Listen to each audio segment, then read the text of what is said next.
Hello listeners, आप सभी का एक बार फिर से स्वागत है आपके अपने यूट्यूब चैनल बुकिश्क पर। यहाँ हम आपके लिए लेकर आते हैं नए नए ऑडियो बुक्स। हमारी एक सीरीज़ चल रही है जिसमें हम एक किताब की ऑडियो बुक को जारी रख रहे हैं, जिस किताब का नाम है कैसे करें स्टार्टअप बिजनेस की शुरुआत, पंकज गोयल, जिसमें हमने 2 एपिसोड्स ऑलरेडी रिकॉर्ड करके हमारे अपने यूट्यूब चैनल पर डाले हुए हैं, जिसमें हम लोग अध्याय 1 तक पूरा कर चुके हैं। तो चलिए दोस्तों, आज हम लोग 3rd एपिसोड में अध्याय 2 को पढ़ने जा रहे हैं। अध्याय 2, अपने क्यों को समझें। मैं अमीर बनना चाहता हूँ, मैं एक प्रॉब्लम को सॉल्व करना चाहता हूँ, या मैं अपने बॉस से छुटकारा पाना चाहता हूँ। अपना बिजनेस का सफ़र शुरू करने से पहले मेरी सबसे बड़ी गलती यह रही कि मैंने यह कभी नहीं सोचा कि मैं स्टार्टअप लॉन्च क्यों करना चाहता था। जब ब्रसल्स का अपना जॉब छोड़कर मैं दिल्ली आया तो मेरे दोस्त और रिश्तेदार अक्सर मुझसे यह पूछते थे, अच्छी खासी सैलरी वाली लगी लगाई नौकरी छोड़कर तुम अपनी कंपनी क्यों शुरू करना चाहते हो। मेरा स्कूल कम से कम मेरे लिए जवाब होता था, मुझे कुछ नया और अलग करके दिखाना है, मैं इसे करना चाहता हूँ। कोशिश न करने से अच्छा होगा कि मैं इससे असफल हो जाऊँ।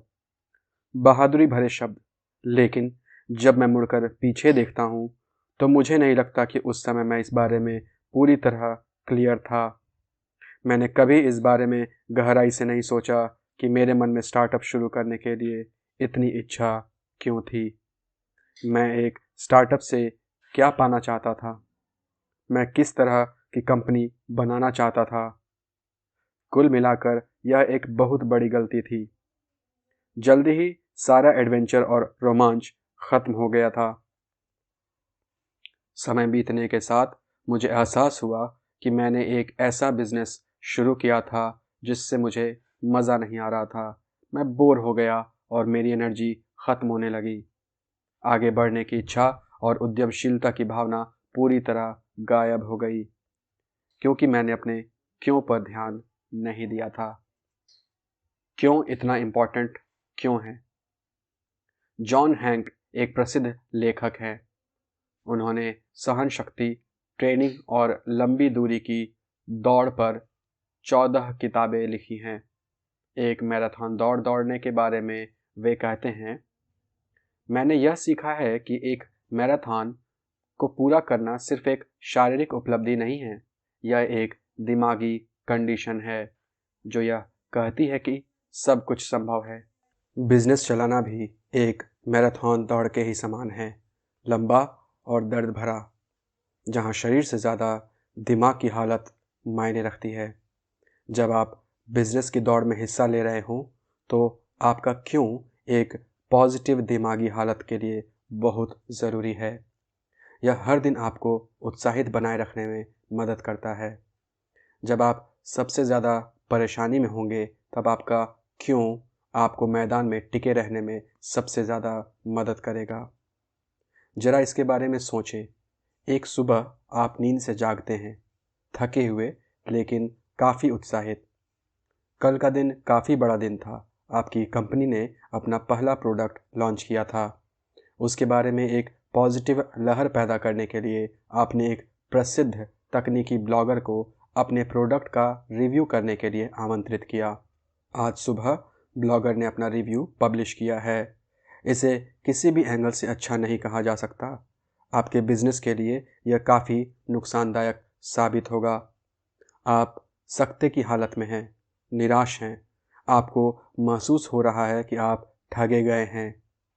आपने अपनी टीम के साथ इस प्रोडक्ट को बनाने में महीनों तक खून पसीना एक किया था और अब वह सारी कड़ी मेहनत और त्याग मिट्टी में मिल गया। एक फाउंडर के रूप में आप इस दुर्भाग्यपूर्ण सिचुएशन से कैसे निपटेंगे? आप मजबूती से खड़े होने और अपनी एनर्जी बनाए रखने के लिए अपने दिमाग को वापस अपने क्यों की याद दिलाएंगे। आपने यह बिजनेस शुरू क्यों किया था? आप अपने बिजनेस से क्या चाहते थे? क्या यह आपके लिए दोबारा खड़े होने और हिम्मत न हारने के लिए पर्याप्त महत्वपूर्ण है? अपने क्यों को जानना आपको इस यात्रा के दौरान मुश्किल निर्णय लेने में मदद करेगा। एक और सिचुएशन के बारे में सोचिए। मान लीजिए आपके बिजनेस को बहुत बुरी तरह पैसे की ज़रूरत है और एक निवेशक इस शर्त पर इसके लिए राजी होता है कि आप अपने प्रोडक्ट में कई बड़े बदलाव करेंगे। अगर आप समझौता करके इन बदलावों को स्वीकार कर लेते हैं तो आप उस प्रोडक्ट के बारे में अपने विजन को प्राप्त नहीं कर पाएंगे, लेकिन यह आपकी कंपनी को बचा लेगा। अगर आप अपनी बात पर टिके रहते हैं और बदलाव से इनकार कर देते हैं तो हो सकता है 1 महीने के अंदर आपको कंपनी पर ताला लगाना पड़े। ऐसी सिचुएशन में आप क्या करेंगे? समझौता करेंगे या अपनी बात पर अड़े रहेंगे? एक फाउंडर के रूप में आपको ऐसी एक नहीं अनेक सिचुएशंस का सामना करना पड़ेगा। आपका क्यों ही वह ताकत है जो आखिरकार आपके कर्मचारियों के लिए एक उत्प्रेरक का काम करेगा और उनके काम के लिए उन्हें एक उद्देश्य और लक्ष्य देगा। आखिरकार जैसे जैसे आपकी कंपनी का आकार बढ़ता है, आपका पर्सनल क्यों ही वह ताकत है जो कंपनी के लिए विजन को आकार देने में आपकी मदद करेगा। अपनी किताब स्टार्ट विथ वाई में साइमन सिनेक 2011 इसे बड़ी खूबसूरती से लिखते हैं। कोई भी व्यक्ति या संस्था यह बता सकती है कि वे क्या करते हैं, कुछ यह भी बता सकते हैं कि वे दूसरों से अलग या बेहतर कैसे हैं, लेकिन वे बहुत गिने चुने हैं जो साफ शब्दों में यह बता सके कि क्यों ही वह चीज़ है जो हमें और हमारे आसपास के लोगों को आगे बढ़ने के लिए प्रेरित करती है। एक फाउंडर के रूप में आपको ऐसे लोगों की टीम बनानी होगी जो आप में और आपके विजन में विश्वास रखते हैं। आप क्या कर रहे हैं और आप इसे कैसे कर रहे हैं, एक पॉइंट के बाद ये चीज़ें मायने नहीं रखती। हो सकता है आप दुनिया के सबसे कूल प्रोडक्ट या सबसे मुश्किल प्रॉब्लम्स पर काम कर रहे हों, लेकिन अगर आप लोगों को प्रेरित करने वाला एक ज़्यादा बड़ा लक्ष्य उन्हें नहीं दे सकते तो आपके साथ काम करने में उनका इंटरेस्ट और मोटिवेशन जल्द ही ख़त्म हो जाएगा। बिजनेसमैन बिजनेस शुरू ही क्यों करते हैं? इस विषय पर रिसर्च करने में बहुत सा समय लगाया गया है। एंटरप्राइज रिसर्च सेंटर यूके ने बिजनेसमैन बनने के लिए प्रेरणा के कारणों को 7 श्रेणियों में बांटा है, जिसमें से पहली 4 श्रेणियां सबसे कॉमन हैं। पहली, अचीवमेंट, चुनौती और सीखना, यानी अर्थपूर्ण काम और जिम्मेदारी अपने विजन को पूरा करना। दूसरी, आज़ादी और स्वायत्तता, यानी अपने खुद के टाइम और काम पर कंट्रोल होना, अपने निर्णय लेने के लिए स्वतंत्र होना, अपनी पर्सनल लाइफ और काम को जोड़ने के लिए लचीलापन होना। तीसरी, इनकम की सिक्योरिटी और आर्थिक सफलता। चौथी, पहचान और स्टेटस। पांचवी, फैमिली, परंपरा या विरासत और भूमिका। छठी, संतुष्ट न होना काम की पिछली व्यवस्थाओं से। सातवीं, कम्युनिटी और सोशल प्रेरणा, यानी परोपकार या इस बिजनेस के द्वारा कम्युनिटी में कुछ योगदान करने की इच्छा। अपने नतीजों पर पहुंचने के लिए मैंने कई कारोबारियों से बात की, मौजूदा बिजनेसमैन और बिजनेसमैन का बनने की चाहत रखने वाले दोनों से। नीचे मैं स्टार्टअप शुरू करना चाहने वाले युवा लोगों के लिए सबसे कॉमन कारणों को संक्षेप में लिख रहा हूँ। एक स्टार्टअप इन लक्ष्यों को प्राप्त करने या नहीं करने में किस प्रकार मदद कर सकता है, उस पर अपनी सलाह के साथ। पहली, एक रात की बात कारण। मुझे अपने जॉब या बॉस से नफरत है, मैं जीवन में थोड़ा रोमांच चाहता हूँ वगैरह। दूसरी, मैं एक मुश्किल या वास्तविक समस्या को हल करने अपनी छाप छोड़ना चाहता हूँ। तीसरी, मैं ज़्यादा आज़ादी और नियंत्रण चाहता हूँ। चौथी, मैं पैसा और पहचान चाहता हूँ। हम इन सब को बारी बारी से समझते हैं। आइए। पहला, एक रात की बात का कारण। मुझे अपने जॉब या बॉस से नफरत है, मैं जीवन में थोड़ा रोमांच चाहता हूँ वगैरह। इस देश का ग्रेजुएट जब अपने 9 से 5 वाली जॉब से बोर होने लगता है तो बाहर निकलने के उन्हें 3 ही रास्ते सूझते हैं: MBA, IAS, स्टार्टअप। TVF के द्वारा बताया गया। देश भर में, चाहे वह बेंगलुरु हो, हैदराबाद, मुंबई, पुणे, दिल्ली या गुड़गांव, हर शुक्रवार की शाम को पूरे हफ्ते जी तोड़ काम करने और परेशान करने वाले मैनेजरों से और परेशान कर देने वाले साथियों की चिक चिक झेलने के बाद जब नौकरीशुदा युवा अपने यार दोस्तों के साथ बैठकर गपशप कर रहे होते हैं तो कुछ पैग लगाने के बाद उनकी बातचीत कुछ इस तरह की होती है: यार, मैं तो इस जॉब से पक गया हूँ। सच में यार, हमें कुछ करना चाहिए। हम अपनी ज़िंदगी यहाँ बर्बाद कर रहे हैं। मुझे अपने बॉस से नफरत है। पता नहीं दुनिया भर की कमियां साले को मुझ में ही क्यों नजर आती हैं। बहुत हो गई गुलामी, अब तो हमें अपना कुछ शुरू करना चाहिए। तुमने कुछ सुना? शर्मा जी के बेटे की कंपनी की वैल्यू $100 मिलियन हो गई है और उसने हाल ही में $10 मिलियन पर हाथ मारा है। क्या यार, लोग करोड़ों में खेल रहे हैं और हम यहाँ पड़े सड़ रहे हैं। एक बियर के लिए भी 2 बार सोचना पड़ता है। हर शुक्रवार की रात ड्रिंक्स के साथ स्टार्टअप के ऐसे सैकड़ों इरादे लॉन्च किए जाते हैं। उनमें से अधिकतर सोमवार की सुबह तक हवा हो जाते हैं, जब तक ऑफिस का रूटीन फिर से शुरू ना हो जाए। शुक्रवार की रात 2 पैक के बाद टाइप के 20 से 30 वर्ष की उम्र के असंतुष्ट बिजनेसमैन, क्या यह आपको जाना पहचाना लग रहा है? अगर आपको लगता है कि वर्तमान जॉब बोरिंग है तो एक स्टार्टअप के फाउंडर के दिन के रूटीन पर ज़रा एक नज़र डालिए। कंपनी के लेटेस्ट रजिस्ट्रेशन पेपर्स के लिए वकील को कॉल करना, बैंक अकाउंट खोलने के लिए बैंक को कॉल करना, अपनी लीज़ की डीड को साइन करने के लिए स्टैम्प पेपर्स का इंतज़ाम करना, एक डेवलपर को काम पर रखने के लिए 10 लोगों के इंटरव्यू लेना, 5 निवेशकों को रिमाइंडर भेजना, काम पर रखे गए नए लोगों के लिए ट्रेनिंग सेशन का इंतज़ाम करना, किसी को हायर करने के लिए ऑफ़र लेटर तैयार करना, निवेशकों को भेजे जाने वाले डॉक्यूमेंट्स में बदलाव करना और इसी तरह के न जाने कितने अंतहीन काम। इसमें वह मज़ेदार और चुनौती वाला काम कहाँ है? अगर आपकी किस्मत अच्छी हुई तो शायद दिन में कुछ घंटे या यह आपको करने को मिल पाए, लेकिन अधिकतर फाउंडर्स को वे सब काम करने पड़ते हैं जो उन्हें बिल्कुल पसंद नहीं, जो एक नॉर्मल जॉब में वे किसी कीमत पर करने को राज़ी ना होंगे। अक्षत चौधरी ने मुझे एक फाउंडर होने के अपने संघर्ष के बारे में बताया। मेरे ख्याल से सबसे बड़ा अंतर यह आया है कि अब मुझे वे काम करने पड़ते हैं जिन्हें करना मुझे कतई पसंद नहीं, लेकिन कोई और ऑप्शन नहीं है, इसलिए मुझे इन्हें करना ही होता है।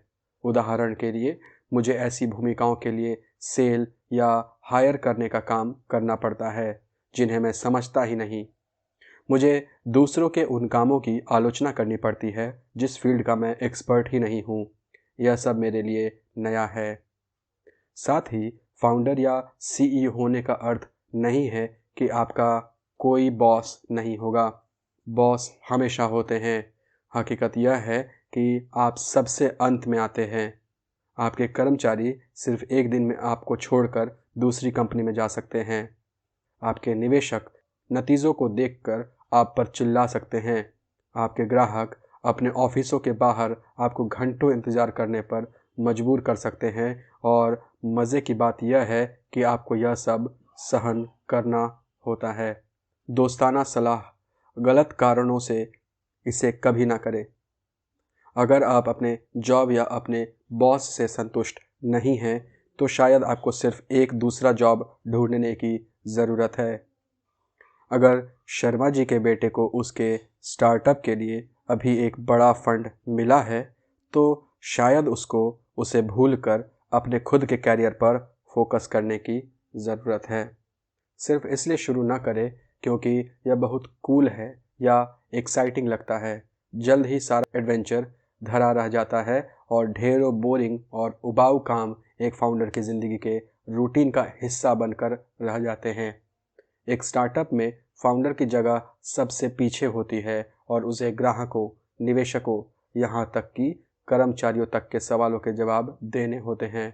साथ ही जितनी एक जॉब के लिए चाहिए होती है, उससे कहीं ज़्यादा देर तक और ज़्यादा कड़ी मेहनत करनी पड़ती है। दूसरा, मैं एक मुश्किल या वास्तविक समस्या को हल करके अपनी छाप छोड़ना चाहता हूँ। पैसा कमाने के लिए हर बिजनेस ग्राहक की किसी समस्या को हल करने की कोशिश करता है। लाइट बल्ब के आविष्कारक और 20वीं सदी के सबसे महान आविष्कारों में से एक माने जाने वाले थॉमस एडिसन ने लिखा था, मैंने कभी ऐसी चीज़ खोज नहीं की जो मुझे नहीं लगता था कि दूसरों के काम आने के लिए नहीं होगी। मैंने पहले यह ढूंढा कि दुनिया को क्या चाहिए, फिर मैंने खोज का काम शुरू किया। जितने भी कारोबारियों से मैंने बात की, उनमें से अधिकतर इस बारे में बिल्कुल क्लियर थे कि उनके लिए शुरू करने का इकलौता सबसे बड़ा कारण था किसी समस्या का वास्तविक हल निकालना या अपनी छाप छोड़ना। मोहन राजगोपालन के विचार भी अक्षत से मिलते जुलते हैं। वे दिल और ट्रेनिंग दोनों से ही एक सच्चे इंजीनियर हैं। उनके शब्दों में, मैं इंटरेस्टिंग बदलाव लाने वाली समस्याओं पर काम करना चाहता था, खुद पर बिना बड़ी कंपनी होने का बोझ ला दे। एक रिसर्च लैब जैसा माहौल बनाने का मौका मिलने पर मैं बहुत उत्साहित था। सुनने में शायद यह थोड़ा घिसा पिटा लगे, लेकिन मैंने कभी भी पैसा कमाने के बारे में नहीं सोचा। मैं बस इसे सही तरीके से करना चाहता था और जो भी हम करें उसमें बेस्ट होना चाहता था। संगीत इंडस्ट्री में हो रहे बेसिक बदलाव पर आधारित एक बौद्धिक प्रॉब्लम को सुलझाने और स्पष्ट करने के इच्छुक थे। एक सब्जेक्ट का एक्सपर्ट बनना काफ़ी आसान है, लेकिन मेरा मानना है कि एक पूरी तरह नई दृष्टि विकसित करना जिससे आप सोशल और इकोनॉमिक सिस्टमों को देख और एनालाइज कर सके, बड़ी मुश्किल से होता है। मैंने सब छोड़ दिया और इसे फुल टाइम शुरू किया, सिर्फ इसलिए क्योंकि मुझे विश्वास था कि मैंने ऐसा लेंस विकसित कर लिया है जो समस्याओं को एक नज़रिए से देख और समझ सकता है। सुहानी मोहन सरल डिज़ाइन की को-फाउंडर हैं। वे भारत में कम आय ग्रुप वाली महिलाओं को अफोर्डेबल और अच्छी क्वालिटी के माहवारी संबंधी स्वच्छता के उत्पाद उपलब्ध कराने की दिशा में काम कर रही हैं। वे आईआईटी बॉम्बे की student, India Africa young visionary 2014 और एक्यूमेन इंडिया फेलो 2015 रह चुकी हैं। सुहानी ने इंडिया के गांवों में हाइजीन से संबंधित महिलाओं की एक बड़ी समस्या को देखा और समझा। जब मैं एक इन्वेस्टमेंट बैंकर के रूप में काम कर रही थी, तो मुझे गूंज के अंशु गुप्ता से मिलने का मौका मिला। उनसे मुझे पता चला कि किस तरह भारत के गांव की औरतें पीरियड्स के दौरान अखबारों, फटे पुराने कपड़ों और दूसरे अनहाइजीनिक तरीकों का इस्तेमाल करती हैं। यह बात मुझे अंदर तक आहत कर गई। इससे पहले मेरे दिमाग में कभी भी यह बात आई ही नहीं थी कि मैं हर महीने अपने पीरियड्स को मैनेज करने के लिए 100 रुपये खर्च करती हूँ।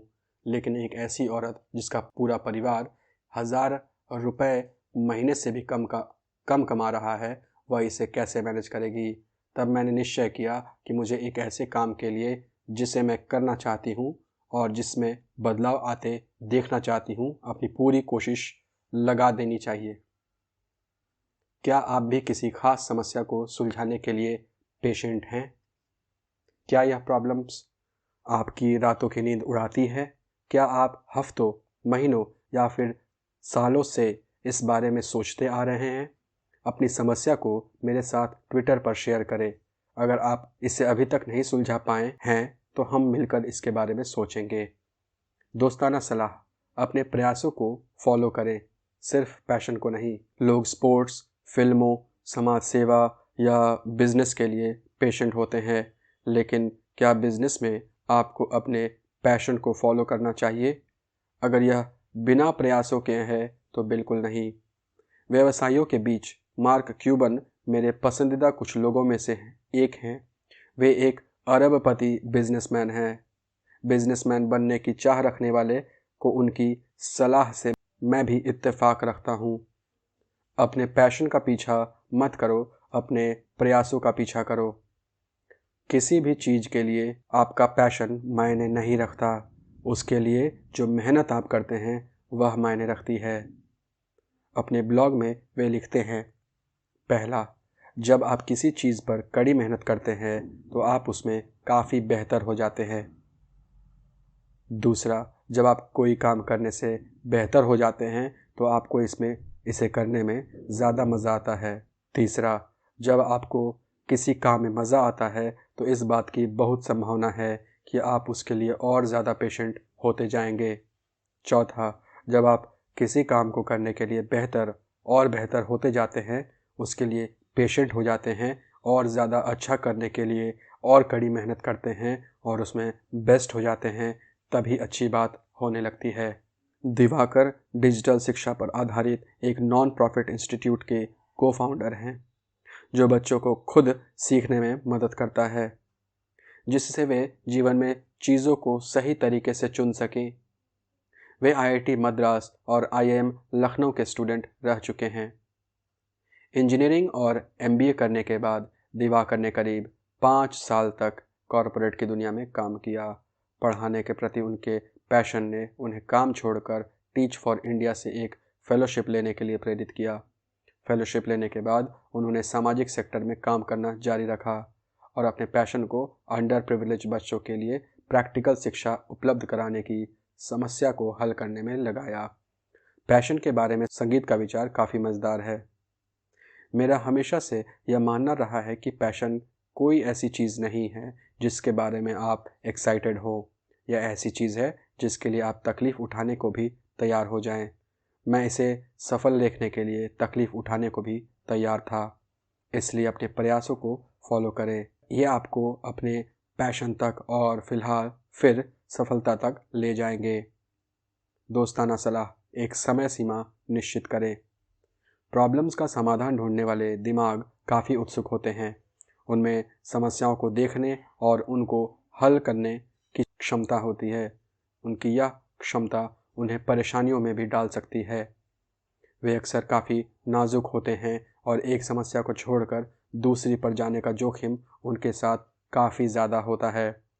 कोई ऐसी समस्या चुनिए जो इतनी चुनौती भरी हो कि लंबे समय तक उसमें आपकी रुचि बनी रह सकती हो और जो एक कंपनी को बनाने के लिए ज़रूरी उबाऊ कामों के बीच भी आपको लगातार प्रेरित रख सकें।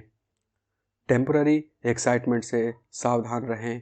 एक अच्छा नियम यह है कि पहले एक हफ्ते तक समस्या के बारे में अच्छी तरह सोच विचार करें। अगर उसके बाद भी आपको इसमें रुचि हो तो यह कुछ ठोस काम कर सकती है। सबसे इम्पॉर्टेंट बात है, इस पर काम करने के लिए खुद को सही और पर्याप्त समय देना। शुरू करने से पहले यह अच्छी तरह समझ ले कि आपके पास कितना समय है। निश्चय कर ले कि आप उस समय के पूरा होने से पहले इसे किसी भी कीमत पर नहीं छोड़ेंगे। सही उम्मीदें रखें। तीसरी, मैं ज़्यादा आज़ादी और नियंत्रण चाहता हूँ। एक फाउंडर और या सीईओ के रूप में आपको अक्सर यह डिसाइड करने की आज़ादी होती है कि आप किस चीज़ पर काम करना चाहते हैं, किसके साथ काम करना चाहते हैं और कब काम करना चाहते हैं। कुछ हद तक आप कंपनी के कल्चर या काम के वातावरण को कंट्रोल कर सकते हैं। कुछ हद तक अपनी प्रेरणा या क्रिएटिविटी के साथ ताल मिलाकर काम कर सकते हैं और अपने एनर्जी के लेवल या परिवार की ज़रूरतों के हिसाब से अपने काम के घंटे खुद निर्धारित कर सकते हैं। यह एक काफ़ी प्रेरणादायक फैक्टर हो सकता है। हालांकि यह समझ लेना भी बहुत ज़रूरी है कि पूरी आज़ादी पाना एक हसीन ख्वाब के सिवा और कुछ नहीं। जैसा कि मैंने पहले बताया, सीईओ होने का यह मतलब बिल्कुल नहीं होता कि आपके ऊपर कोई बॉस नहीं है। या दूसरे शब्दों में कोई बाहरी ताकतें नहीं हैं। आप कभी भी सब कुछ पूरी तरह कंट्रोल नहीं कर सकते। क्यों? क्योंकि आप एक वैक्यूम में काम नहीं कर सकते। आपसे ऊपर और नीचे की ताकतें भी अभी भी आपको और आपके भाग्य को कंट्रोल करती हैं। नितेश एक फाइनेंशियल टेक्नोलॉजी कंपनी के को-फाउंडर हैं। नितेश को जल्दी ही एहसास हो गया था कि पेशे की आज़ादी सिर्फ एक मिथक है। लोग अक्सर सोचते हैं कि एक बिजनेसमैन के रूप में आपको पूरी प्रोफेशनल आज़ादी मिलती है। यह सोच सच्चाई से कोसों दूर है। आपको बिजनेस की ज़रूरत के हिसाब से किसी भी तरह का काम करने के लिए हर वक्त तैयार रहना पड़ता है और अपनी रुचि को ताक पर उठाकर रख देना होता है। शुरू करते हुए जो मैं सोचता था यह उसका बिल्कुल उल्टा था। सबसे ऊंचे लेवल पर सामाजिक और इकोनॉमिक ढांचा आपको कंट्रोल करता है। क्या मैक्रो इकोनॉमी अच्छी तरह काम कर रही है? क्या आप अपने देश में आसानी से बिजनेस कर सकते हैं? क्या आपके देश का टैक्स सिस्टम आपके अनुकूल है? फिर आप अपने ग्राहकों द्वारा कंट्रोल किए जाते हैं। क्या वे आपके प्रोडक्ट को पसंद करते हैं? क्या वे इसे खरीदेंगे? क्या उनके पास इसे खरीदने के लिए पैसा है? इसके बाद निवेशक आपको कंट्रोल करते हैं। क्या वे आपके बिजनेस में पैसा लगाएंगे? उन्हें इससे क्या उम्मीदें होंगी? और अंत में आपकी टीम आपको कंट्रोल करती है। क्या वे इतनी मेहनत करेंगे जितनी उन्हें करनी चाहिए? क्या वे काम के प्रति समर्पित होंगे? कब तक?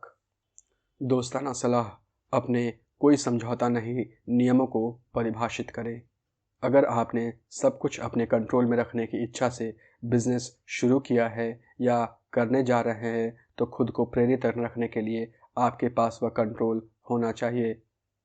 निश्चित करें कि लाइफ में आप अपनी सबसे इम्पॉर्टेंट इच्छाएं किन्हें मानते हैं। इन इच्छाओं के लिए कोई समझौता नहीं नियम निर्धारित कीजिए। इसके कुछ उदाहरण हैं। पहला, प्रोडक्ट की क्वालिटी से कोई समझौता नहीं। दूसरा, हर नए हायर के लिए वीटो। तीसरा, लगातार नया करने की कोशिश करना। चौथा, हमेशा कस्टमर की खोज में रहना। पांचवा, शाम 5 से 8 तक कोई काम नहीं ताकि आप अपने परिवार के साथ समय बिता सके। छठा, संडे सुबह और दोपहर कोई काम नहीं। कई बार आप इन नियमों को तोड़ना चाहेंगे, लेकिन अगर आप दृढ़ रहेंगे तो ही जीत पाएंगे।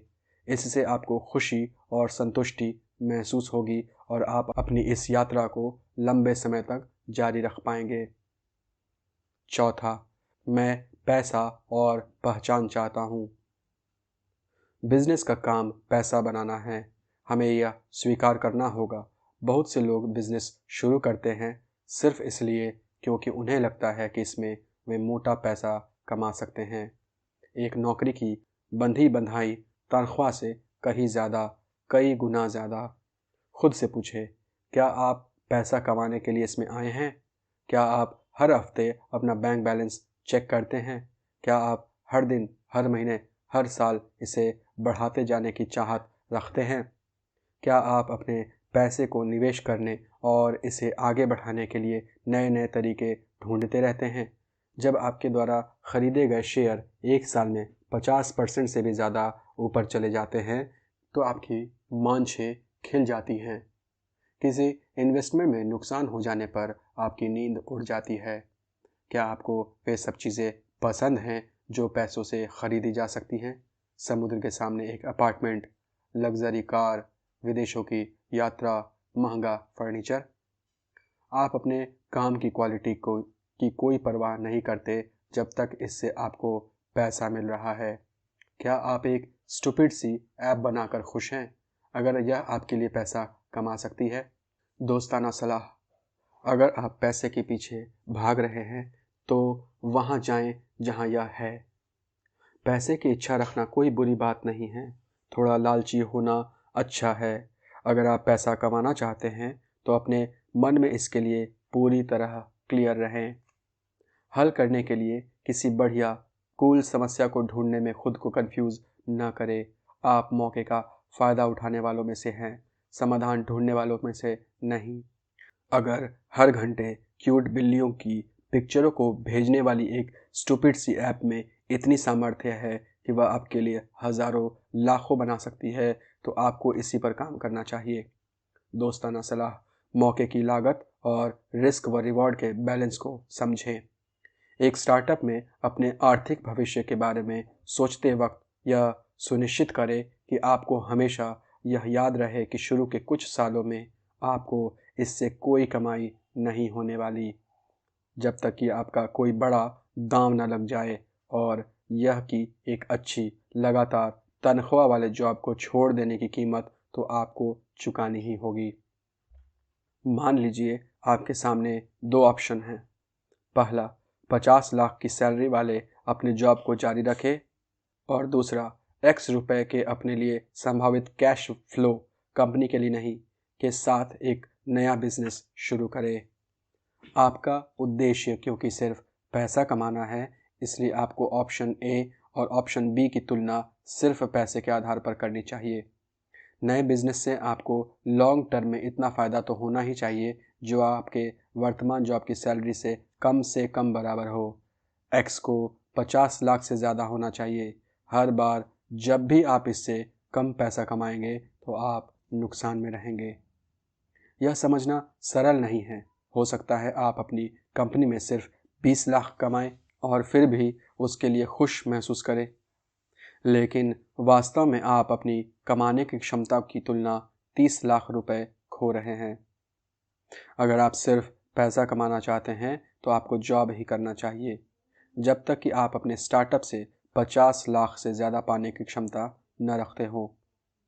असल में स्टार्टअप में आप जो अतिरिक्त जोखिम उठाएंगे उसकी भरपाई करने के लिए आपको 50 लाख से ज़्यादा की आमदनी होना ज़रूरी है। रिस्क और रिवॉर्ड का बैलेंस भी तो होना चाहिए। बिजनेस में जोखिम ज़्यादा होता है, इसलिए इनाम भी ज़्यादा होना चाहिए। क्यों का उत्तर दें, अपने लक्ष्यों को समझें। अब जबकि आप कुछ कारणों को जान गए हैं तो दूसरे कारोबारियों को स्टार्टअप के लिए प्रेरित करते हैं, तो अपनी खुद की प्रेरणाओं को समझने में थोड़ा वक्त लगाएं। आपकी ज़रूरतें और इच्छाएं क्या है? क्या चीज़ आपको उत्साहित करती है? कड़ी मेहनत करने और अतिरिक्त समय तक काम करने के लिए क्या चीज़ आपको प्रेरणा देती है? आपकी ईगो क्या चाहती है? आपकी ईगो किस चीज़ से खुशी महसूस करती है? आपको अपनी तकलीफ़ क्यों उठानी चाहिए? क्या है जो इस यात्रा को उचित ठहराता है? क्या आप इसे सफल होते देखने के लिए तकलीफ़ उठाने के लिए तैयार हैं? ये सारे मुश्किल सवाल आपकी इस यात्रा के सेंटर में हैं। अपने खुद के लक्ष्यों को समझना आसान नहीं है, चाहे आप कुछ भी सोचें। आप अपने मन की थाह इतनी आसानी से नहीं पा सकते। मैं एक ईमानदार सलाह दूंगा, इस एक्सरसाइज के लिए दिमाग के दरवाजे बंद कर दें और अपनी ईगो का कहना सुनें। अपनी ईगो को आपको बताने दें कि आप क्या चाहते हैं। अपने दिमाग को बीच में टांग ना अड़ाने दें कि आपको क्या चाहिए। यह आपको क्या बताती है? आपकी ईगो किस बात से खुश होती है? इसके लिए मैं एक ट्रिक बताता हूँ। कुछ काल्पनिक दुनिया बनाइए और फिर सोचिए आप इनमें से कौन सी दुनिया में खुश रहेंगे। शुरुआत करने के लिए ये कुछ उदाहरण हैं। कल्पना कीजिए आप एक बड़ी समस्या का हल ढूंढने पर काम कर रहे हैं जो आपके लिए मायने रखती हैं। यह इंजीनियरिंग से संबंधित या तकनीकी हो सकती है, जैसे इंसानों को मंगल ग्रह पर ले जाना या मंगल पर फसलें उगाना, या यह सामाजिक हो सकती है, शहरों में सस्ते घर कैसे बनाए जाएं, सोलर पावर की लागत कैसे कम की जाए। और अब आपने इसे हल कर लिया है। आपका यह समाधान हजारों लाखों ग्राहकों के लिए काम कर रहा है। उसने बड़े ही नाटकीय तरीके से उनकी जिंदगियों को बदल दिया है, लेकिन किसी को नहीं पता कि असल में उस समस्या का हल आपने निकाला है, न ही आपको इसके लिए लाखों करोड़ों रुपए की आमदनी हुई है। क्या इस सिचुएशन में आपकी ईगो खुश होगी? और यह कल्पना कीजिए आप एक फ्रीलांसर वेब डिज़ाइनर हैं। ऑनलाइन कम्युनिटी में आपकी अच्छी साख है। क्लाइंट्स को आपका काम पसंद है और वे बार बार आपके पास आते हैं। आपके पास एक अच्छी लगातार चलने वाली इनकम का साधन है जो एक आरामदायक ज़िंदगी बिताने के लिए काफ़ी है, लेकिन यह आपको सुपर अमीर नहीं बना सकता। जो भी आप करते हैं उस पर और अपनी लाइफ पर आपका पूरा कंट्रोल है। आप कितना काम करते हैं, कब काम करते हैं, किसके साथ काम करते हैं। आप जब चाहें काम से छुट्टी ले सकते हैं। अगर चाहें तो दूसरे शहर या देश में भी शिफ्ट हो सकते हैं। आप टिम फॉरिस 2009 के बताएं 4 घंटे के कार्य सप्ताह को सच्चे अर्थों में जी रहे हैं। क्या इस स्थिति में आपकी ईगो खुश होगी? मान लीजिए आप एक स्टॉक ट्रेडर हैं। आपकी ज़िंदगी आपके अगले सौदे, आपके अगले प्रॉफिट या आपके अगले नुकसान के इर्द गिर्द ही घूमती है। आप हर वक्त सिर्फ और सिर्फ कैश के बारे में सोचते हैं। आपको तब तक इससे कोई फ़र्क नहीं पड़ता है कि यह दुनिया का सबसे बोरिंग काम है जब तक आप इससे पैसा कमा रहे हैं। आप अंकल स्क्रूज की तरह सोने के सिक्कों के पूल में तैरने के सपने देखते हैं। आपका सबसे डरावना सपना है स्टॉक मार्केट के डूब जाने के कारण आपको हुआ मोटा नुकसान। एक और नई घड़ी, एक और नया स्मार्टफोन या एक और बड़ा घर खरीदने पर पैसे खर्च करने से आपको खुशी मिलती है। आपको अपने पैसे का प्रदर्शन करना पसंद है और आप लोगों को अपनी शानो शौकत दिखाने का कोई भी मौका हाथ से नहीं छोड़ते। क्या इस सिचुएशन में आपकी ईगो खुश होगी? कल्पना कीजिए आपने लॉटरी जीती है, लेकिन ये लॉटरी कुछ अलग है। इससे आपको कैश नहीं मिलता। इससे आपको अपनी बकेट लिस्ट से कुछ चीज़ों को करने की पावर मिलती है। यानी अगर आप 50 देशों की यात्रा करना चाहते हैं तो यह लॉटरी आपके लिए उसे संभव बनाएगी। अगर बंजी जंपिंग करना चाहते हैं तो यह लॉटरी आपके लिए उसका इंतज़ाम करेगी। आप एक मैराथन दौड़ना चाहते हैं, यह लॉटरी आपको उसके लिए ट्रेनिंग पाने में मदद करेगी। यह टिकट असल में अलादीन का चिराग है। यह आपको पैसा नहीं देती, लेकिन हर इच्छा पूरी करती है। इसके बारे में कोई नहीं जानता। क्या यह सिचुएशन आपकी ईगो को खुश रखने के लिए काफ़ी है? मैं ऐसी और भी बहुत सी सिचुएशंस के बारे में सोच सकता हूँ। अपने लक्ष्यों को ढूंढने के लिए थोड़ा समय लें। खुद से ईमानदार रहें। स्वार्थी भी बने। यह आपके खुद के बारे में है। कंफ्यूज होना कोई बुरी बात नहीं। मैं यह प्रॉब्लम सॉल्व करना चाहता हूँ या पैसा कमाना चाहता हूँ या दोनों करना चाहता हूँ, कुछ ठीक से समझ नहीं पा रहे हैं। इसमें परेशानी की कोई बात नहीं है। जितना समय लेना चाहते हैं ले। बदलाव अच्छा होता है। आपकी ज़रूरतें और इच्छाएं बदलती रहती हैं। उसी तरह आपके लक्ष्य भी। आज आपका लक्ष्य स्वतंत्र हो सकता है, कल पैसा। खुद को लचीला रखें और अंत में अपनी प्राथमिकताएं तय करें। आप 10 गोल लेकर नहीं चल सकते। एक बेहतरीन सुझाव यह है वॉरेन बफेट के 25-5 नियम का पालन करें। ऐसी चीज़ें जो आप अपनी लाइफ से चाहते हैं, इनमें से टॉप 5 पर पूरा ध्यान केंद्रित करें, बाकी सबको भूल जाएं। एक बार अपने लक्ष्यों को ढूंढ लेने के बाद उन्हें एक कागज़ पर लिख लें। अब इसे अपनी डेस्क पर चिपका दें, जहां यह हर समय आपकी नज़रों के सामने रहे। अगर रोज़ नहीं तो हर हफ्ते इस पर विचार करें। यह काम करना कभी ना भूलें। आपके लक्ष्य को पाने के इससे ज़्यादा तेज़ तरीके भी हो सकते हैं। क्या यह इतनी तकलीफ उठाने के लायक है? उम्मीद है यहाँ तक सुनने के बाद आपने अब तक यह ज़रूर सोचा होगा कि स्टार्टअप को शुरू करने की आपकी इच्छा के पीछे आपको प्रेरित करने वाली चीज़ क्या है और आपके गोल क्या है। शायद आप यह भी अच्छी तरह समझ चुके होंगे कि एक स्टार्टअप किस तरह आपकी लाइफ को ऐसे तरीकों से बदल सकता है जिनके बारे में आपने कभी भी सोचा नहीं होगा। उसके बाद भी आप इस तकलीफ को झेलने के लिए तैयार हैं। आप आगे बढ़ने के लिए बेचैन हैं। जब मैं आपकी योजनाओं में थोड़ा और विघ्न डालता हूँ। जब मैंने अपनी कंपनी शुरू की तो सबसे पहली चीज़ जो मैंने सीखी वह यह थी कि प्रोग्रेस टाइम लेती है, ढेर सारा टाइम। सब कुछ बहुत धीमे होता है और यह लिस्ट कभी ख़त्म नहीं होती।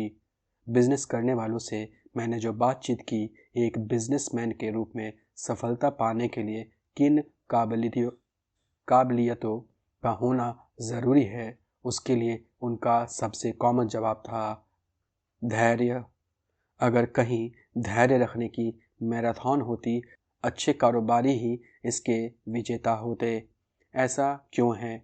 हम कुछ ऐसी सिचुएशंस देखते हैं जिनसे हर नए बिजनेसमैन को गुजरना पड़ता है। आप अपना प्रोडक्ट बनाने की कोशिश करते हैं, आपका मेन डेवलपर आपको छोड़कर दूसरी कंपनी में भाग जाता है, आपका पूरा सिस्टम लड़खड़ा जाता है, आपके सामने बर्बादी के सिवा कुछ भी नहीं है। आप लोगों को काम पर रखने की कोशिश करते हैं। सैकड़ों लोगों के रिज्यूमे देखने के बाद आप 3 लोगों को शॉर्टलिस्ट करते हैं। आप उनका इंटरव्यू लेते हैं। उनमें से एक आपको पसंद आता है। आप इस कैंडिडेट को कुछ समय तक डेट करते हैं, उससे अच्छे रेस्टोरेंट में डिनर के लिए लेकर जाते हैं और आखिरकार उसे एक ऑफ़र देते हैं। आपका ऑफ़र सुनकर यह भाई ऐसे हड़बड़ा जाता है मानो आपने उससे मुफ्त में काम करने के लिए कह दिया हो। यह आपके ऑफ़र से दोगुनी सैलरी चाहता है। को फाउंडर के रूप में कंपनी में अपना नाम चाहता है और प्रॉफिट में 20% हिस्सा चाहता है। आप खुद को ठगा सा महसूस करते हैं। कई बार मोल भाव करने के बाद आखिरकार ये महाशय राज़ी होते हैं और आपसे उसके फाइनल जवाब के लिए एक दिन और इंतज़ार करने के लिए कहते हैं। अगले दिन आपको पता चलता है कि इन महाशय ने आपके ऑफ़र को अपने मौजूदा जॉब में अपनी सैलरी बढ़ाने के लिए इस्तेमाल किया और आपको अंगूठा दिखा दिया। आप खुद को दुनिया का सबसे बड़ा बेवकूफ़ महसूस करते हैं। दूसरा प्रोसेस दोबारा से स्टार्ट होता है। अगले 3-4 महीनों तक संघर्ष करने के बाद आप एक एवरेज व्यक्ति को काम के लिए चुनते हैं। वह काम करना शुरू करता है, लेकिन उसके काम की स्पीड बहुत धीमी है। आपके प्रोडक्ट की रिलीज़ डेट आगे खिसकती जा रही है। कोई बेहतर कैंडिडेट पाने की उम्मीद रखने और उसके लिए प्रार्थना करने के अलावा आप कुछ नहीं कर पाते। आप अपने प्रोडक्ट को बेचने की कोशिश करते हैं। आप एक ग्राहक से मिलने जाते हैं। वहाँ आप अपने स्कूल के एक पुराने स्टूडेंट से मिलते हैं जो आपका सीनियर हुआ करता था। आप उसे ईमेल भेजते हैं। वह इस ईमेल को 2 लेवल नीचे किसी फला को फॉरवर्ड कर देता है। इस फला को आपकी मदद करने में कोई इंटरेस्ट नहीं है। यह आपको अगले महीने का अपॉइंटमेंट देता है। आपको ब्लॉक करने के लिए यह नए नए तरीके ढूंढता रहता है। आखिरकार 2 महीने बाद आपको जैसे तैसे उसका अप्रूवल मिलता है। अब एक कमर्शियल एग्रीमेंट बनाने के लिए आपको फाइनेंस डिपार्टमेंट से टक्कर मारनी है। इसमें महीने लग जाते हैं। आखिरकार प्रोडक्ट लॉन्च होता है। आप अपने पेमेंट के लिए इंतज़ार करते हैं, यानी चक्कर पे चक्कर। आप पैसा जुटाने की कोशिश करते हैं। आप वीसी कम्युनिटी में संपर्क बनाने की कोशिश करते हैं। आप 20 निवेशकों से बात करते हैं। कुछ को आपका आइडिया पसंद आता है, यह कुछ की समझ में नहीं आता और वे ऐसे दिखावा करते हैं जैसे उन्हें यह पसंद नहीं आया। जिन्होंने इसे पसंद किया था उनमें से सिर्फ 2 आगे बढ़ने के लिए राज़ी होते हैं। उनमें से एक आपको शर्तों की एक लंबी लिस्ट भेजता है, जिसके बाद आता है मोल भाव का एक लंबा और तकलीफ़देह प्रोसेस। 6 महीने बीत जाते हैं। आखिरकार शर्तों को सबकी मंजूरी होती है और डीड साइन किया जाता है, लेकिन कैश कहाँ है? इसे पाने के लिए आपको 2 महीने और इंतज़ार करना पड़ता है। ऐसी कहानियाँ बहुत आम हैं। लोग जब स्टार्टअप शुरू करते हैं तो पूरे जोश में होते हैं और उनका एटीट्यूड कर लो दुनिया मुट्ठी में वाला होता है। फिर धीरे धीरे वे असलियत की ज़मीन पर उतरने लगते हैं। असली दुनिया में कुछ भी करना मुश्किल होता है। आप एक ऐसी बाहरी दुनिया में खड़े होते हैं जहाँ किसी भी चीज़ पर आपका कोई कंट्रोल नहीं होता। ऐसी दुनिया जो धीमी है और आपकी दोस्त नहीं है। फिर धीरे धीरे वे असलियत की ज़मीन पर उतरने लगते हैं। असली दुनिया में फिर धीरे धीरे वे असलियत की ज़मीन पर उतरने लगते हैं। असली दुनिया में कुछ भी करना मुश्किल होता है। आप एक ऐसी बाहरी दुनिया में खड़े होते हैं जहां किसी भी चीज़ पर आपका कोई कंट्रोल नहीं होता। ऐसी दुनिया जो धीमी है और आपकी दोस्त नहीं है। यह आपको हताश कर देती है। यह आपकी सारी ऊर्जा को सोख लेती है। अक्षत चौधरी अपने अनुभव बताते हुए कहते हैं, चीज़ों को होने में टाइम लगता है। कभी कभी यह सिर्फ सही समय की बात होती है। इसलिए धैर्य रखें और समस्या को धीरे धीरे सुलझाने की कोशिश करें।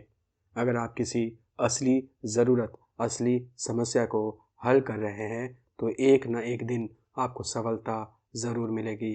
क्या आपके अंदर इतना धैर्य है कि आप गेम में लंबे समय तक टिके रहें और समय से पहले इसे छोड़कर भाग न जाएं? क्या अपने लक्ष्य को पाने के लिए आपको नए बिजनेस को शुरू करने की ज़रूरत है या इसका कोई और ज़्यादा तेज़ और ज़्यादा आसान रास्ता भी है? आपके पास दूसरा ऑप्शन क्या है? मैं 3 ऑप्शंस लेता हूँ, लेकिन और भी हो सकते हैं। ऑप्शन 1, आप एक बड़ी कंपनी ज्वाइन कर सकते हैं। ऑप्शन 2, आप एक मीडियम साइज़ के आगे बढ़ते हुए स्टार्टअप को ज्वाइन कर सकते हैं। ऑप्शन 3, आप एक छोटे स्टार्टअप को ज्वाइन कर सकते हैं जो अभी सिर्फ योजना बना रहा है। अब मैं एक प्लॉट बनाता हूँ। एक्स एक्सिस पर आपका गेन है, जो यह दिखाता है कि आप अपने लक्ष्य को प्राप्त करने में कितने सफल हुए हैं। वाई एक्सिस पर आपका पेन है। यह पेन जो उन जोखिमों और संघर्षों को दिखाता है जिनका आपको सामना करना पड़ सकता है, जिनके बारे में हमने पिछले अध्याय में बात की थी। यह मैप कुछ इस तरह दिखाई देगा।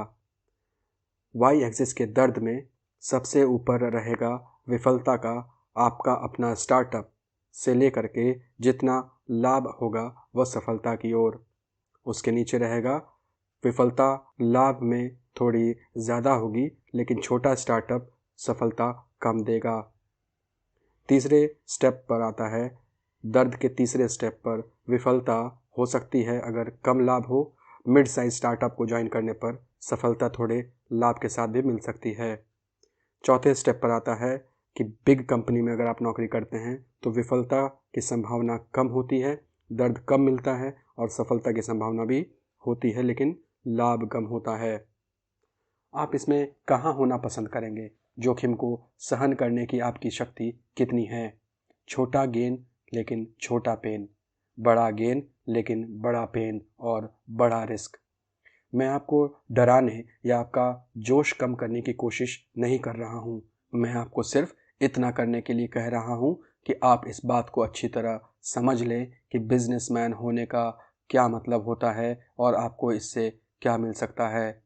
आप हकीकत में क्या पाना चाहते हैं, इस बात पर निर्भर करते हुए हो सकता है स्टार्टअप आपका सबसे सही चुनाव ना हो। ऊपर दिए गए चार्ट के बारे में कई बार सोचें। रिकैप, स्टार्टअप एक मैराथन की तरह होता है, लंबा और तकलीफ देने वाला, जहां सिर्फ आपके मन की शक्ति आपका साथ देती है। एक स्टार्टअप के फाउंडर के रूप में आपको एक मजबूत क्यों की ज़रूरत होती है। एक ऐसा कारण जो आपको सबसे मुश्किल टाइम में भी आगे बढ़ने, मुश्किल निर्णय लेने और आपके बिजनेस के लिए एक बड़ा उद्देश्य ढूंढने की प्रेरणा देता है। एक रात की बात, मैं अपने बॉस से नफ़रत करता हूँ या मैं लाइफ में थोड़ा एडवेंचर चाहता हूँ जैसे कमज़ोर क्यों से सावधान रहे। ये कमज़ोर क्यों ज़्यादा लंबे नहीं चलते। अपने असली मोटिवेशन को समझने की कोशिश करें। क्या यह एक मुश्किल प्रॉब्लम को हल करना है? क्या यह आज़ादी पाना है? क्या यह पैसा और पहचान पाना है? अंत में याद रखें, हो सकता है आपके लक्ष्य को पाने के लिए कोई और आसान रास्ता भी हो। स्टार्टअप शायद सबसे मुश्किल रास्ता हो। पेन वर्सेस गेन के समीकरण को अच्छी तरह समझ ले। अंत में, अगर आप एक स्कूल या कॉलेज में पढ़ रहे हैं और बिजनेसमैन बनने की चाहत रखते हैं, सबसे पहले क्या आपको पता है आप क्या चाहते हैं? अभी भी कंफ्यूज हैं? इसमें कोई बुराई नहीं है, लेकिन सोचना जारी रखें। शुरू करने से पहले यह ज़रूर जान ले, शुक्रवार की रात 2 पैक के बाद टाइप के 20 से 30 उम्र की आयु के असंतुष्ट बिजनेसमैन। मुझे सबसे ज़्यादा आप ही लोगों की चिंता है। क्या आप अपने लक्ष्य को जानते हैं या अभी भी आप गलत कारणों से कंफ्यूज हैं? खुद को तैयार कीजिए। शायद किसी और तरीके से आप अपने लक्ष्यों को कम तकलीफ उठाकर पा सकते हैं। बिजनेस शुरू करना शायद आपके लिए सबसे अच्छा ऑप्शन नहीं है। अगर आपको लगता है कि यह है तो गंभीरता से इसके लिए तैयारी करें। जल्द ही अपना बिजनेस शुरू करने के लिए पूरी तरह तैयार। क्या आपने अपने लक्ष्य को पाने के लिए दूसरे ऑप्शंस के बारे में सोचा है? मैं आपको कंफ्यूज नहीं करना चाहता, लेकिन आपको यह बात दिमाग में रखनी चाहिए। दिमागी तौर से तैयार हो जाएं। सफ़र शुरू कर चुके हैं लेकिन 1 साल नहीं हुआ है टाइप के बिजनेसमैन। उम्मीद है आपको अपने लक्ष्यों के बारे में पता है। क्या वे आपको याद हैं? उन्हें कहीं लिख कर रख ले। क्या आप उनकी ओर बढ़ रहे हैं? क्या वे बदल गए हैं? आज रात अपने लक्ष्य के बारे में सोचने में थोड़ा समय बिताएं। ऊपर बताए गए लोगों में से किसी के भी प्रियजन, बॉयफ्रेंड, गर्लफ्रेंड, माता, पिता आदि हैं? यह प्रश्न पूछें, तुम्हारा लक्ष्य क्या है? उनका प्रतिरोध करें और चुनौती दें। सुनिश्चित करें कि वे टेम्पररी समस्याओं को नहीं सुलझा रहे हैं। उन्हें दूसरे ऑप्शंस को समझने में मदद करें। एक ऐसे आकांक्षी वीसी, एंजल इन्वेस्टर हैं या बनना चाहते हैं जिन्होंने कभी अपना बिजनेस नहीं किया है। बिजनेस आइडिया को आंकने से पहले फाउंडर को आंकें। फाउंडर के लक्ष्यों और प्रेरणाओं को समझें। एक अच्छी तरह क्लियर और मोटिवेटेड फाउंडर का एवरेज सा आइडिया भी एक दुविधा में पड़े फाउंडर के लाजवाब आइडिया से बेहतर है। फाउंडर से बात करें और ये सब समझने की कोशिश करें। क्या फाउंडर ने अपने कैरियर में किन्हीं संघर्षों का सामना किया है? उन्होंने इसके साथ कैसे डील किया? इससे उन्होंने क्या सीखा? क्या वह अपने दिल और आत्मा, सिर्फ दिमाग से नहीं, से भी सॉलिड है? पहले फाउंडर को चुनें, फिर आइडिया को। बुकिश्क, आपका अपना यूट्यूब चैनल पर यह अध्याय समाप्त हुआ। अगले एपिसोड यानी एपिसोड 4 में हम लोग मिलेंगे अगले अध्याय के साथ। धन्यवाद।